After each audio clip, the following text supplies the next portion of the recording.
Alright guys, we're starting your test review, and these are the problems that I'm going to focus on today. I'm going to do 39A and B, 46, 47, 53, 58, 60, and 62. They're representative of the 4 problems you're going to have in your test. You're going to have 1 optimization, which is going to be worth 10 points, 2 related rates that are 10 points each, and 1 linearization, which is 6 points. So let's go ahead and start. 39, they are asking you to use linearization of f at x equals 0. So find L of x at x equals 0. Now, linearization equation says that the linearization of x equals f of a plus f prime of a times x minus a. So we're going to fill in what we know. In fact, here they didn't even give us a function. They gave us the derivative already. They gave us that f prime of x is sine of x squared. And they gave us that f of 0 is -1. Alright, so let's fill in what they have.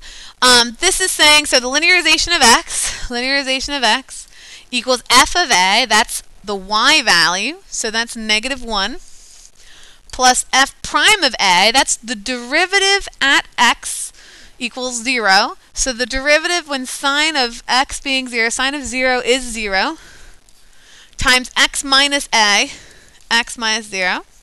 And if you look at this, this just says the linearization of x is -1.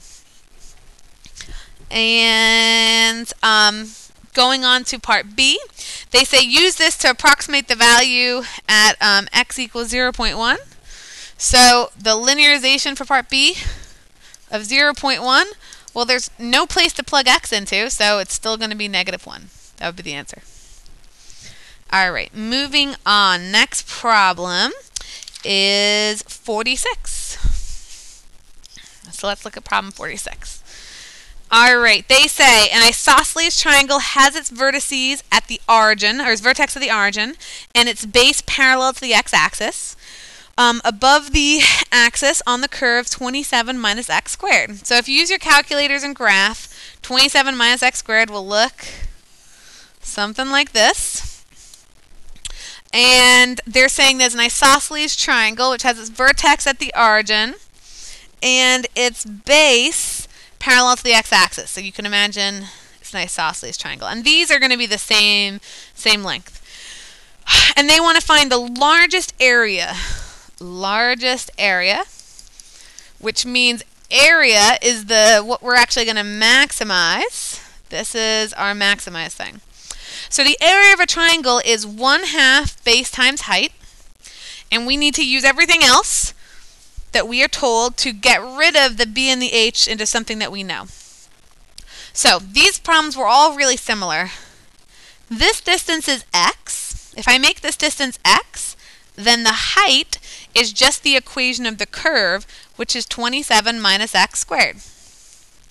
And so now I can write this triangle. If this is x, and this has to be x because it's isosceles, which means this is going to be the same.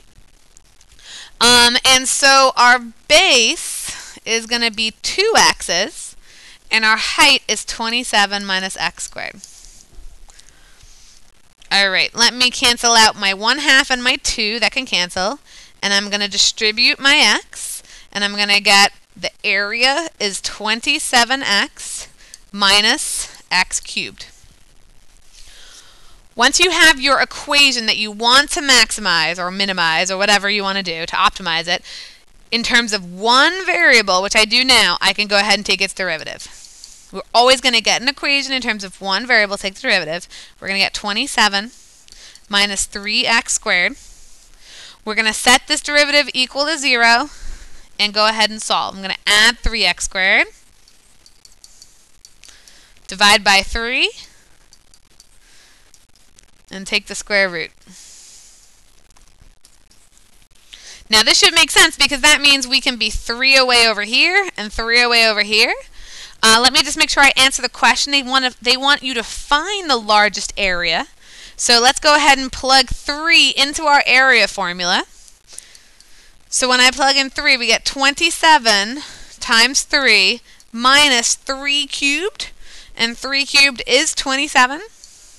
So 27 times 3 minus 27 is really just 27 times 2, or 54 centimeters squared. I believe it is, oh, it doesn't even give us units, so it's units squared. 54 units squared.